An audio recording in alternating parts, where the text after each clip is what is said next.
Maggie, it's good to have you here. It's Summer Wednesday. Thank you for being a part of the show today.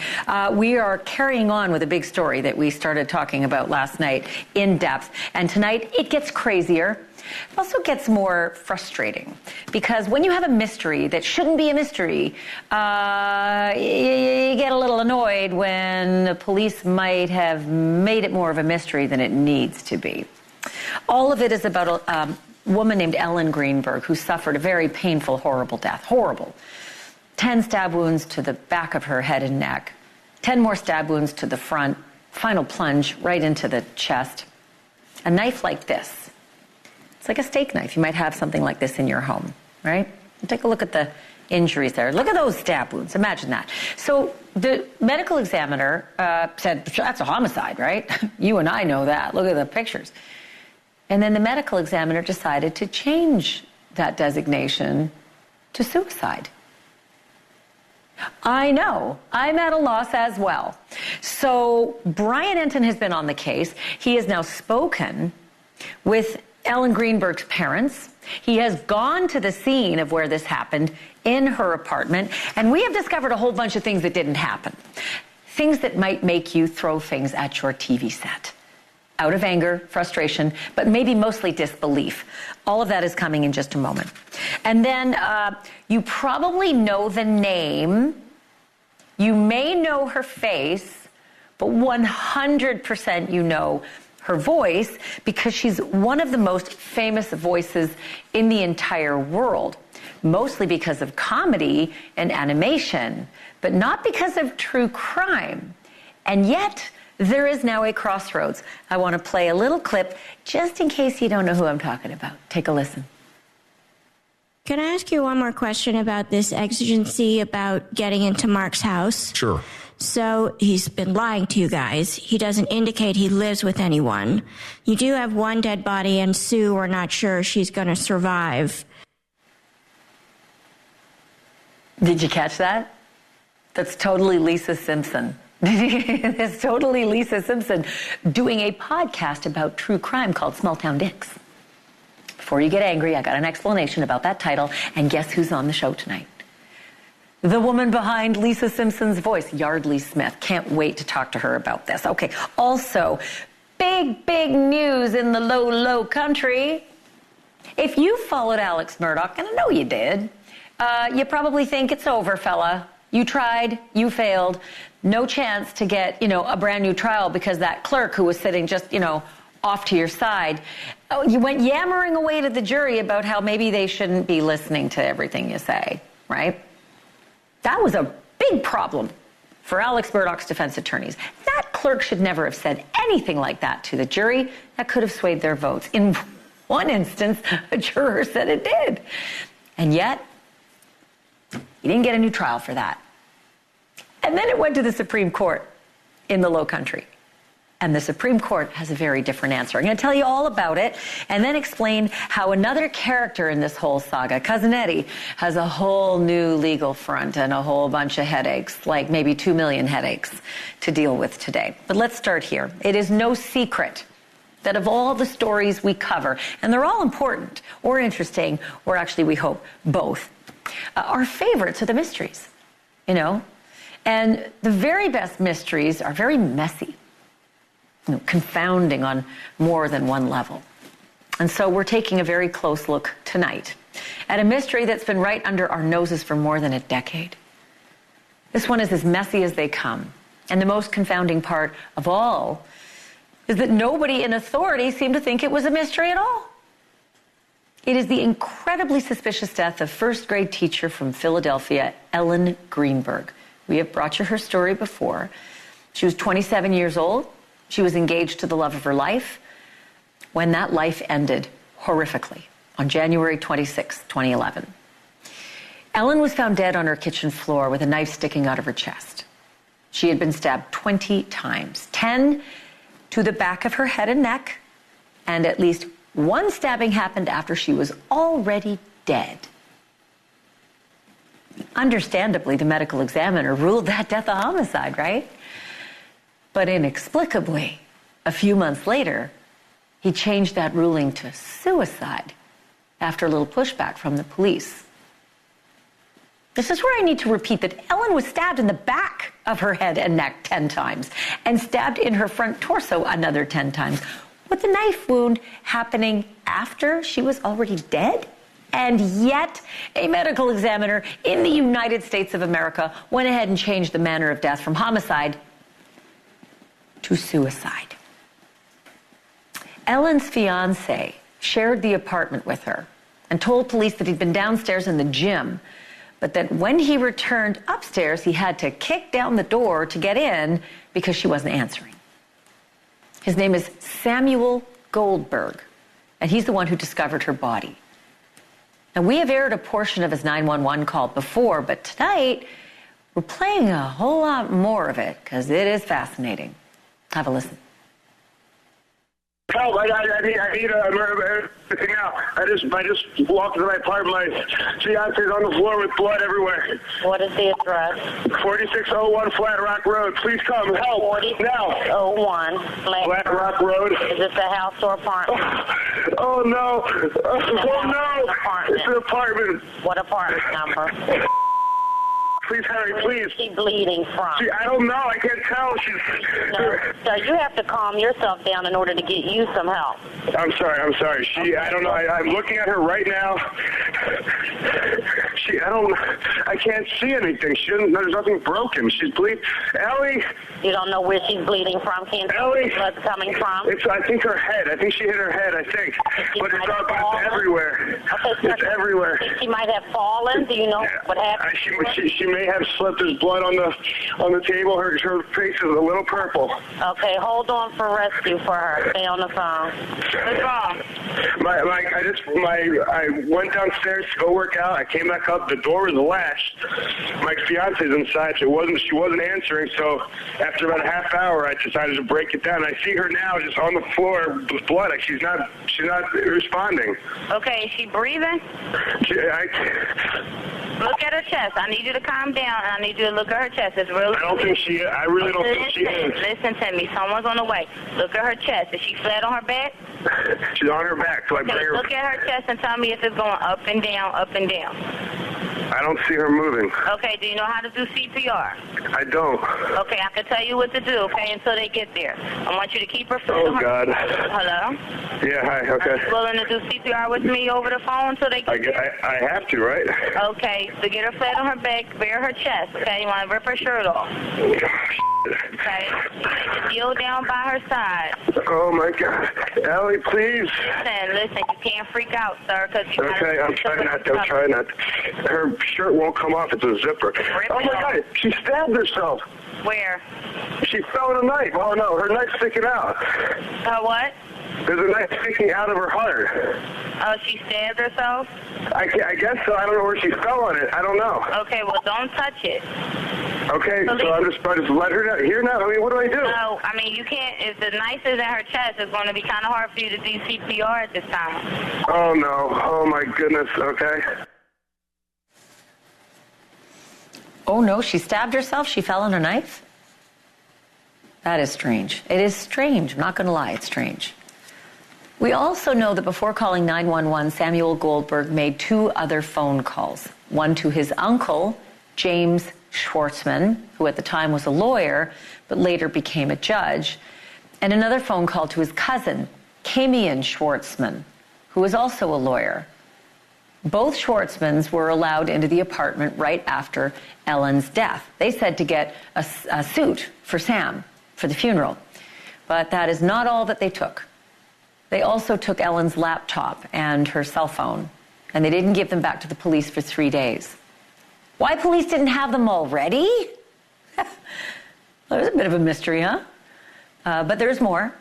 Investigators pointed out that the apartment was locked from the inside and that the fiancé showed no signs of having just butchered someone, therefore, suicide. I am with you. I'm very confused. Years passed, and Ellen Greenberg's parents poured more than $700,000 of their own money into lawyers, detectives, and forensic experts, hoping to prove that their daughter was murdered so that police might just try to catch her killer. In 2018, one of their attorneys became the DA in Philadelphia, to avoid a conflict of interest, he sent the case to the state attorney general, in fact, who at the time was this guy. If he looks familiar, he should. It's Josh Shapiro. The same Josh Shapiro who is now Pennsylvania's governor. And Governor Shapiro, back then, he too signed off on that suicide finding. Suicide! He signed off on it. Governor! But then came allegations, never proven, that Josh Shapiro, now governor, also had a conflict, a relationship with the family of that fiancé, Sam Goldberg. Yesterday, our Brian Enton sat down with Ellen Greenberg's parents, Josh and Sandy Greenberg. And here's what they said about the winding path that this case has taken, and about Josh Shapiro in particular. Did it bother you that Shapiro it doesn't seem like he took a personal interest in your case? Yeah, but we have no power. I still don't have power over him. But I wonder why he didn't. I don't. Why we didn't? Or why he didn't. Beats me. I think, okay, I'll answer that. I think he tried to keep his hands off as much as possible, because I think deep down he knew this was a hot potato. He might have known other things that we didn't know also, like why this is happening, that we don't know. Well, we emailed his office and haven't heard anything. You're not going to hear anything. But good. Good. Ask away. It just seems like for a politician that would be something you could be proud of, helping a case get solved, finding the truth. He didn't. He went what I'm going to call the party line. This is a suicide. That was the party line. You probably just heard Brian say we emailed his office. We tried to get a hold of Governor Shapiro. We have not heard any response. We are going to continue trying every single day. So, Governor Shapiro, if you're listening, or any of your staffers are, call me. Got some questions on this one. Brian's been digging into this story for several days now, and he joins me live now from Philadelphia. Every piece of this story is, I look at it in disbelief. I keep looking for alternative theories, for explanations. I really do try to come up with some reasonable explanation as to how the police botched this so badly, and how others after that seem to be just fine signing off on what seems comical. But Brian, I don't understand. What were Ellen Greenberg's parents like? What was the response they had when you talked to them about the fact that Sam Goldberg's judge uncle and a lawyer cousin were able to get into that apartment and leave with her laptop and her cell phone? I mean, they're shocked now when they think about it. Ashleigh, at the time, you can imagine their daughter was dead. They were still trying to understand what happened. It didn't sit right with them that it was being called a suicide. They were grieving. So they were trying to process all of it. They thought it was a lockdown crime scene. They didn't know that people could just go in there. This is what they said about it. Upsetting thing to me is the unauthorized uncle came to the building, got permission to get a suit for Sam with his son, and they came for the suit, but somehow they left with Ellen's 2 computers, Ellen's wallet, car keys, handbag, cell phone, critical electronics that they had no business taking. They never had permission. I'm suspicious of that. So the police didn't immediately take those things? No, they waited till Saturday. 3 or 4 days. Why? We don't know. That's a good question. Ask the Philadelphia Police Department. We never had any phone calls ever telling us what was going on. Never. And Ashleigh, we asked the Philadelphia Police Department. They directed us to the DA's office. They said they won't comment because of pending litigation. No one wants to talk about this case. 4.5 years, the DA, Shapiro, now the governor, was investigating. And Ellen's parents were waiting, hopeful, for 4.5 years. They say he never reached out to them one time. No one from the office ever reached out to them. Which is crazy because at least one question you'd have for the parents of this poor dead woman would be, what was her relationship with her fiance like? Were they ever violent? I mean, was she ever abused? I mean, it's just a very simple question that it looks like the parents weren't asked in the least. Okay, so being that Sam Goldberg's uncle is a judge and Sam Goldberg's cousin is a lawyer, they are no strangers to the law, and they have given us a statement about some of the things that we put to them today, some of the things that we just reported. What did they say? Yeah, they released a statement to us through their attorney, and we've agreed to read their full statement so that we can fully understand their perspective on all of this. So I want to read it to you, and listen closely, because this is the way they explain it. They say, while the property manager called the police for permission for Mr. Schwartzman to enter the property, Mr. Schwartzman also independently called police and received authorization to enter the apartment, noting that the police told them they were done with the apartment. He had come to get a suit for Samuel Goldberg, as well as to get his computer prior to the funeral. While he was there, he didn't know which computer was Sam's and which was Ellen's, so he picked up the computers and phones. He saw that Ellen's diamond engagement ring was there on the end table, noted that the door lock was damaged from being broken down, so he took the ring as well. He promptly took the items to the police when asked for them several days later and dropped them off, including the ring. He did not take Ellen Greenberg's purse. Both his clients, James and Kamian Schwartzman, have cooperated fully with the investigation. So that is what their attorney had to say to us today, Ashleigh. So amazingly, and maybe I shouldn't be amazed because it's you, you got access to the apartment. What did you see? We did. So we went back to the apartment building. I mean, it's been, 13 years now. It's a nice area, a nice part of Philadelphia. A lot of young professionals live there. We got in and we were able to get inside. I mean, the people who live there had no idea, by the way, that this happened in their apartment. So it was like a bit of an awkward moment. We had to explain all of that. But this is what it's like. We're inside the condo building where Ellen Greenberg lived with her fiance, and this is the actual apartment where Ellen was. This is where she was discovered, right inside here. What's interesting is we were looking at the crime scene photos. The locks here are exactly the same. That hasn't been changed. Most things remain the same. There's been some updates that have been made over the years. Obviously, there's new tenants here who, by the way, did not know about what happened in the apartment. But Ellen's body was discovered right here in the corner. The cabinets are still all the same when you compare it to the crime scene photo. She was slouched down right here in the corner when she was discovered. So again, I mean, it's very similar, the same setup, same cabinets. The people there had no idea, but it was strange being in that spot because she was right there in the corner by the stove, kind of by the sink there in the kitchen area. Weird place for a suicide if you're stabbing yourself 20 times and stabbing yourself once after you're dead again. Real quickly, Brian, the authorities have possession of Ellen's journal.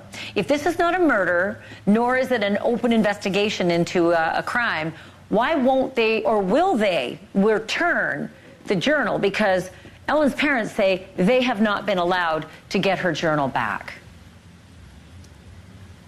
Yeah, I found this to be one of the most interesting things that we've discovered over the last 24 hours. They can't get the journal. They say that Ellen's therapist had her keeping a journal. They want to see what's in it. For some reason, that's one of the only things that police won't give up. Listen to what Ellen's parents had to say about that. It's very interesting. The medical examiner's office still is holding that journal. They won't release that time. Which is there no reason for that. Because this suicide is not a crime. So all these years later, they won't give you the journal? No. Nope. They won't give me her Ugg boots. They won't give me her glasses. Nope. This is all what we've been going through. Stupidity like this. What's the reason they give? They don't. So do you not know what's in the journal? No. No, we've never seen it. We've never seen it. But if they're saying it's just a suicide... They don't say... They say it's a suicide and the case is closed. So then why can't you have the journal? Exactly. We'd like to know Maybe why. you want to ask them. Do you think there's something in the journal that she wrote that makes it seem like it's not suicide, which is why they don't want you to see that? No, we don't know. So these parents, Ashleigh, if you can't tell, are fighters. You mentioned it. They've spent $700,000 of their own money. They just had a big win, a big victory in the Pennsylvania Supreme Court, which we reported on last week. They're going to be able to, reinvestigate some of this. But they're very confused still, 13 years later, and very upset. As am I. I'll be honest. Okay, Brian Enton, great work down there. Thank you. I know you're continuing to investigate. We do have to take a quick pause, but honestly, we are just getting started here. At the risk of sounding like Agent 86, would you believe the cops on this case didn't even fingerprint the knife that was sticking out of Ellen Greenberg's chest? Or preserve the scene for more than a day?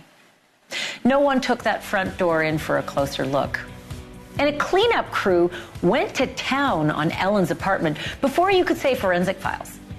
Since there is no statute of limitations on murder, is it too late to get justice for Ellen? Or are there people who should be very, very nervous right about now? That's next.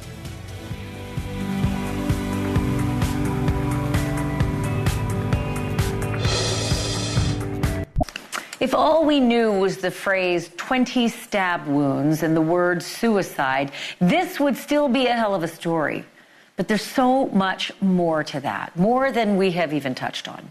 For instance, the 10-inch serrated knife that was 4 inches deep in Ellen Greenberg's chest was never fingerprinted.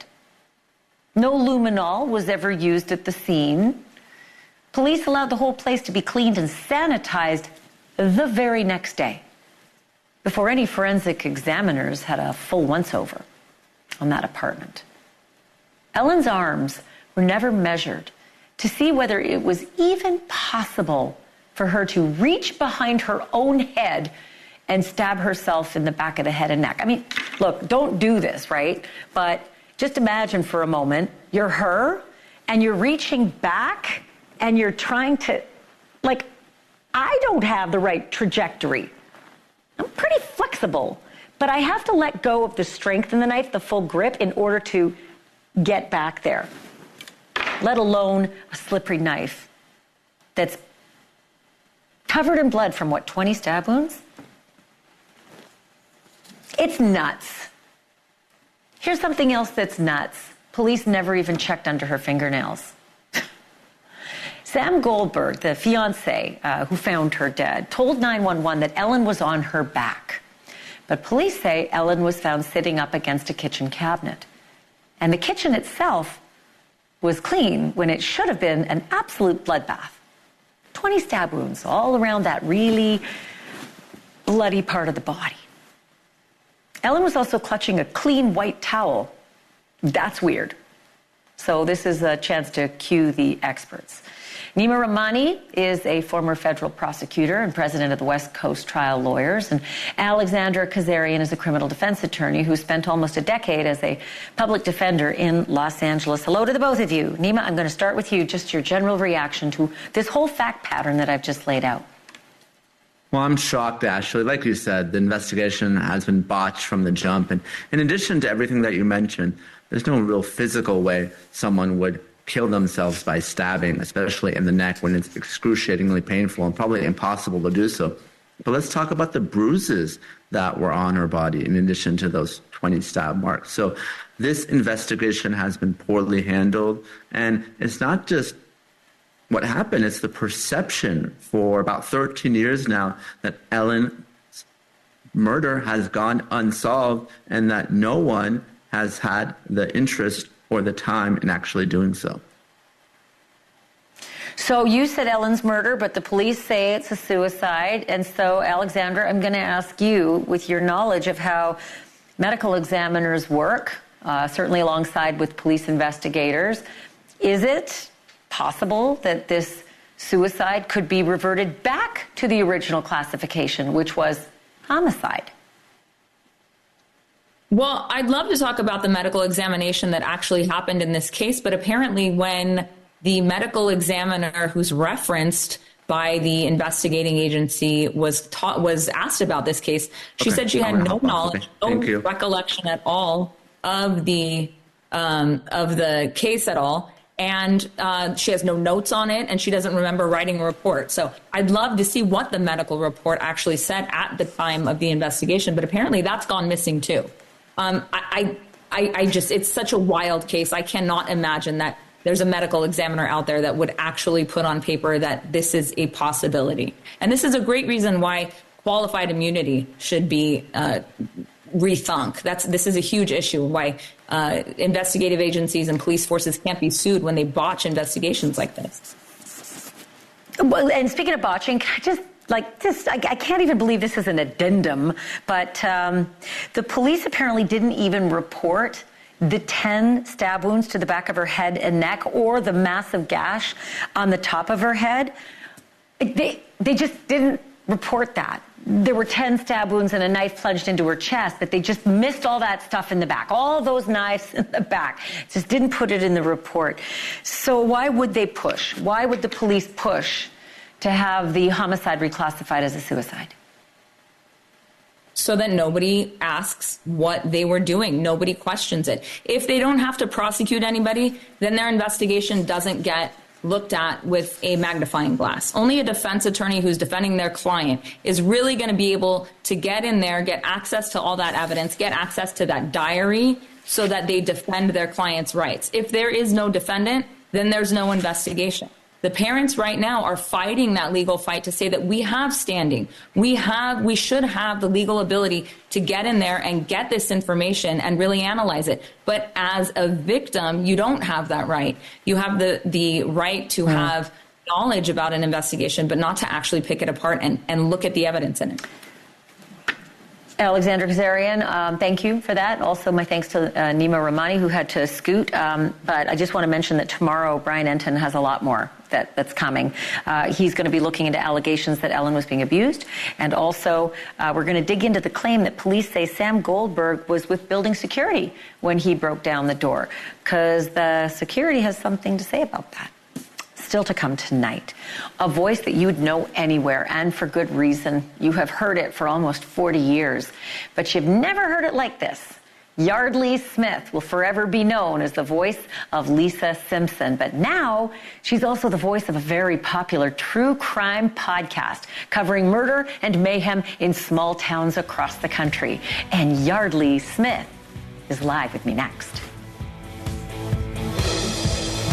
I'm going to talk about a true crime podcast now, and I'm going to ask you not to change the channel or fire off an angry email to my bosses when you hear the name of the podcast. It is called Small Town Dicks. And as most of you surely know, some of you might not, dick is a slang term for detective. You weren't thinking anything else, were you? Don't ask me why, but Small Town Dicks is very, very popular, due in no small part to its hosts.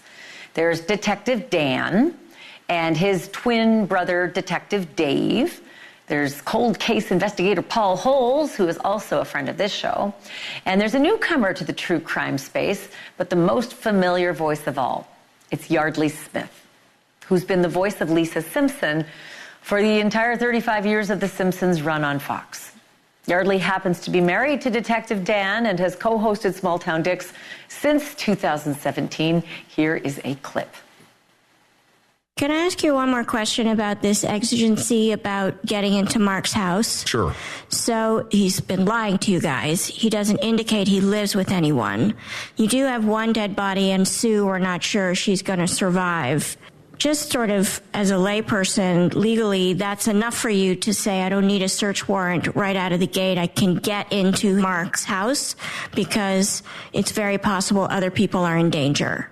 It's interesting that you asked that because there are so many layers to that, but you're absolutely right. So we would go there and we wouldn't break the door down out the gate. What we would do is knock first and see if anybody was home and then explain what's going on. But we're going in to make sure that there's no one in there in distress. But also one of the things is, interestingly, the courts look at this as, if you believe there's an exigency there and you can articulate it, and I think we easily can. I mean, this is a violent crime scene. You know, the possibilities are really endless about what could be going on back at Mark's apartment. And so if we go there and we believe there's an exigency, we actually have to act on that in a timely manner, because if we don't act on it in a timely manner, the exigency actually evaporates. People are going to say, well, if it was that important, and we agree that it looked like it was that important that you could go in there without a search warrant. And that's a big deal. I mean, you're violating the sanctity of somebody's home without a magistrate's authorization. But you need to act on it in a timely manner, because if you don't act on it, then you thwart your own argument. You're saying, if it's that important, why didn't you go there right away? Like, I want to hear the rest of it. But the best part of that was Lisa Simpson discussing true crime. Literally checks all my boxes. The team has just released a brand new spin-off of sorts called Beyond Recognition, The Ruxton Murders. It's available wherever you find your podcasts. The host of that series and the host of Small Town Dicks, Yardley Smith, is with me now live. Yardley, it's great to have you on the show. Thank you so much for being on. First of all, how did you find your way into sort of being so good at this true crime stuff? Oh, that's so kind of you. You know, when we started the podcast, and it was Dan and Dave's idea that all of the cases be told by the detectives who investigated them, instead of us doing this sort of Wikipedia rehash of a really famous case, and that big-time crime is happening in small towns everywhere, just with somewhat less frequency, but the same level of depravity. And so I thought, well, my job will be to sit on the other side of the table and as the audience and ask any question. No question is off limits, and there are no stupid questions. So I ask a lot of clarifying questions, but also I always want to know how you do what you do and why do you do it. So that's sort of my job on the pod. Is there a lot of crossover from your, legion of fans in your other job as Lisa Simpson, who have come to the podcast who might not have been true crime fans, but they've sampled it and then they stay? Because true crime in itself is big. Like, you've already got a big audience of true crime fans, but then you bring in this whole other world of Simpsons fans. Yes, I mean, probably, and we actually get a lot of comments from people saying, I can't believe Lisa Simpson is talking about murder and mayhem, because I sound so much like Lisa Simpson. This is me. This is Lisa Simpson. We're actually not that far apart. So, yeah, we get a lot of mail of like, oh, my God, I can't believe that. I can't believe Lisa Simpson is gobbing off about people getting stabbed 49 times. But, as you said, true crime is the biggest, most popular podcast genre far and away. Like, the next Society and Culture is leagues below. Yeah, it's kind of shocking, how popular it's become in a pretty short period of time. But it's amazing, sort of, the story that I've learned about you and your husband, Detective Dan. Of course, Detective Dave is his twin brother on the podcast, but you met your husband because of being sort of a part of a true crime story. Tell me what happened. Yeah, so I was actually a last-minute replacement at a Simpsons event in one of the many Springfields in the U.S., and it's a small town, and I was like, okay, well, I'm guessing that the person in the first row will literally be arm's length from me, and I was right. So I was like, what kind of security do you have? And the city hall went, oh, we didn't think of that. They came back a few days later, and they said, okay, we're going to assign you a plainclothes detective from the local PD, and that was Detective Dan. So we're like the bodyguard. It was, it really doesn't get better than that. That's adorable. But did you actually need him? Because I heard a little story that there was actually a real need for a bodyguard. Oh, well, I have had a stalker or two over the course of my 40 years in showbiz. And so, and in my mind, I'm thinking also, remember when Monica Seles got stabbed on the tennis court? That's her home turf. And I just thought, I don't know, better to be safe than sorry. Of course, the event went off without a hitch, but I just thought it'd be nice if somebody had eyes on me while I have eyes on this really beautifully well-attended event. And so, yeah, that was Dan. He had to give up one of his days off to guard the celebrity. And one of the funny PSs is when his chief of police went to the pool of 9 detectives, really small team, and said, who wants to guard the celebrity? Nobody raised their hand. And then Dan, being the most junior detective, was like, I'll do it. And so I feel like the universe was going, no, you two are going to get together and it's going to work out. So. Oh, I love that story. First of all, lucky him. And second of all, I could listen to you doing the Lisa Simpson's voice on my show literally for 7 weeks straight. And then I would ask for, a constant repeat. I hope this isn't the last time you're going to be a guest, because I love the podcast. I love The Simpsons. So this was a match made in heaven. Yardley Smith, thank you so much for this. Thank you. I'll come anytime, Ashleigh.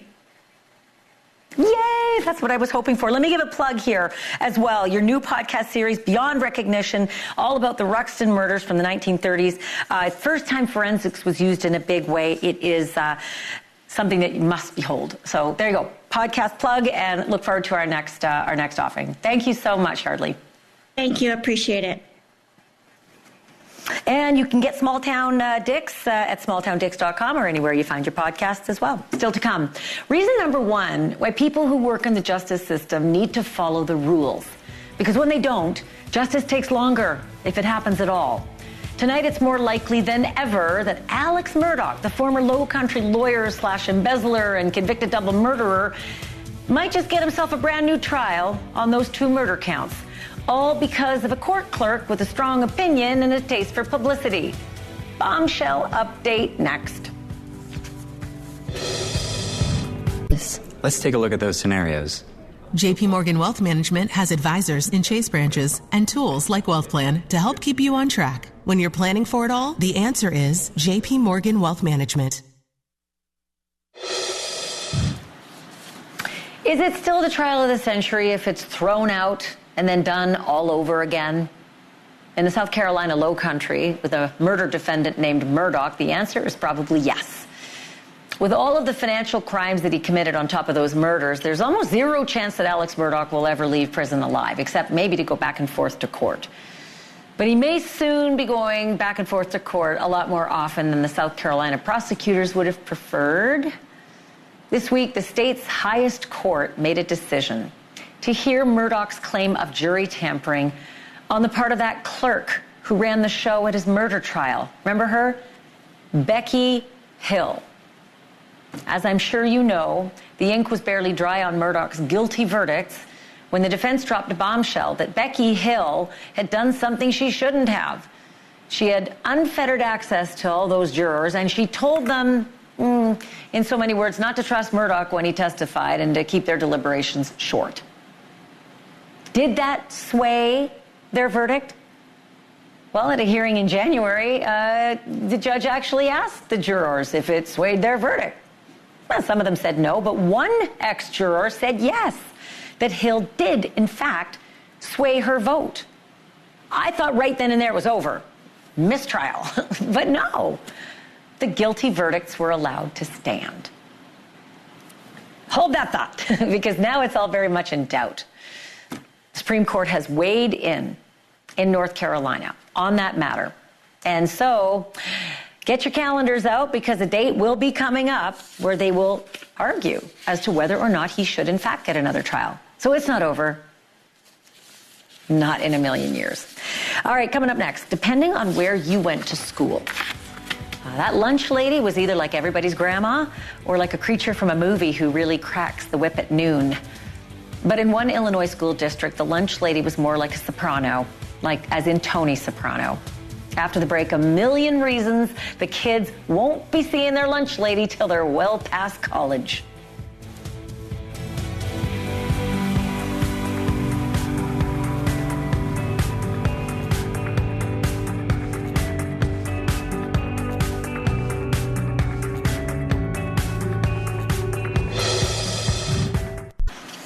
Now, I loves me some chicken wings like the next guy, but I wouldn't risk a decade of freedom over them. I cannot say the same for this lunch lady. Vera Liddell is a lunch lady in Illinois, formerly.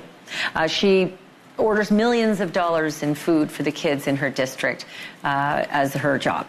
But Vera bought herself a 9-year prison stretch for stealing chicken wings. And not just a few dozen, thousands of cases of chicken wings worth over $1.5 million. She was hit with theft and operating a criminal enterprise. Here's how the boondoggle worked. During COVID, the districts were still ordering all the lunches, right, and providing families meals, but they were doing it for pickup. But somehow Vera didn't actually, well, let's just say, didn't do the plan. She's now admitted to ordering millions of chicken wings that never made it into the school lunches for pickup. Her wings somehow fell off the truck, if you know what I mean.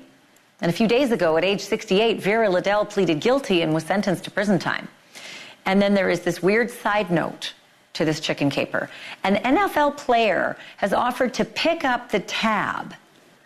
Chris Jones of the Kansas City Chiefs has tweeted that he will cough up the $1.5 million if it will spring Vera from prison. And I don't know what his connection is to Vera. I'm not sure if she was his lunch lady, but it doesn't appear so. Somebody might want to tell Chris Jones, however, that that is not how convictions work. But go Chiefs. That's it for tonight. But tomorrow, more on Ellen Greenberg and this suicide that, I don't know, even a non-expert like me would never classify it as a suicide. Really hard to stab yourself 10 times in the back and the top of the head and then stab yourself once you're already dead. We have actually a body language expert who's going to go over the phone call to 911 that was made by the fiance. And also the security guard. The fiance says that security guard came upstairs and helped him break down the door. Security guard has a different story. So you're going to hear that tomorrow. And then also Ellen Greenberg's best friend says that she believes her best friend Ellen was being abused. Really changes the mix on a lot of it. Don't know if the police ever asked. Anyway, lots more on that coming up tomorrow night, so make sure you come back. In the meantime, don't go anywhere because Cuomo is coming up next.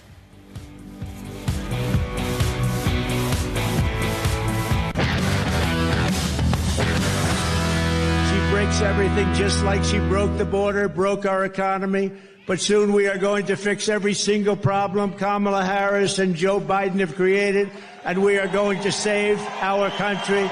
We are going to save America. We're going to save America. All right. How? That's the question. There we had former President Donald Trump wants to be our next president as well, making us all a promise that he has a plan to make America affordable again. That's what he was talking about in North Carolina. And if I ever get a teleprompter